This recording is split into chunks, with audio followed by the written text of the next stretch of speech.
नमस्कार सभी को, एक बार फिर से स्वागत है एक और नई वीडियो में। और हम पढ़ रहे हैं योगिक डिक्शनरी पतंजलि योग सूत्र को एक शब्दों के रूप में। आज का जो हमारा शब्द है वो है ईश्वर। ईश्वर क्या है? महर्षि पतंजलि ने जो ईश्वर के बारे में बताया है कि वो हर प्रकार के कर्मों से मुक्त एक पुरुष विशेष है।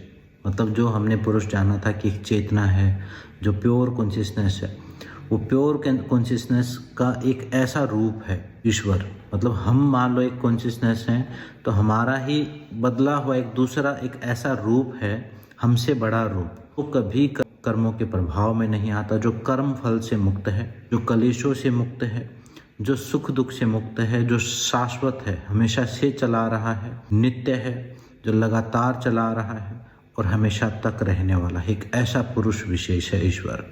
यहाँ पर किसी कल्पना की बात नहीं कही है, किसी कुछ मानने की बात नहीं कही है। जो पुरुष आपके अंदर है, जो आप खुद हैं, उसी का एक दूसरा रूप, उसी का एक बड़ा रूप, जो इस जन्म मरण के, इन वृत्तियों के, इन कर्मों के, इन क्लेश के, इन सब के घेरे में नहीं आता है, उस चेतना के उस हिस्से को ईश्वर कहा गया है। और ईश्वर को के बारे में कहा है कि वो आदि गुरु है। मतलब वो सभी ऋषियों का ऋषि, गुरुओं का गुरु है, क्योंकि वो अनादि काल से है, वो अनंत काल से है, सर्वज्ञाता है, सब कुछ जानने वाला है।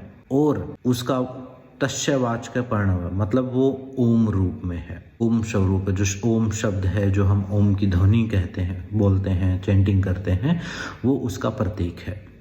अब इस चीज़ को थोड़ा समझेंगे कि ईश्वर का जो प्रतीक है वो ओम है। यहाँ भी हम उसको किसी धर्म से जोड़ सकते हैं, किसी धर्म विशेष से जोड़ सकते हैं, किसी एक शब्द विशेष से जोड़ सकते हैं। नहीं, वो एक साइन है कि ओम के रूप में, मतलब वो साउंड जो हम करते हैं, जो नाद हम करते हैं, उस नाद से उस ईश्वर को जाना जा सकता है, उस तक पहुँचा जा सकता है, उससे जुड़ा जा सकता है।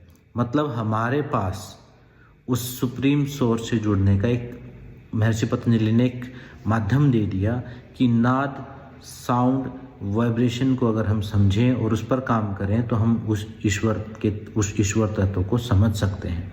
मतलब ऐसा नहीं कि सिर्फ ओम की चैंटिंग करें, मतलब एक साइन दे दिया, क्योंकि ये फॉर्मूला है, बहुत बड़ी बात थोड़े में बतानी है।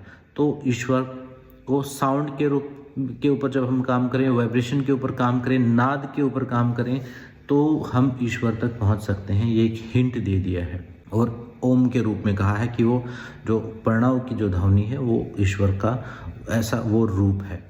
तो ये ईश्वर के बारे में बताया है महर्षि पतंजलि ने।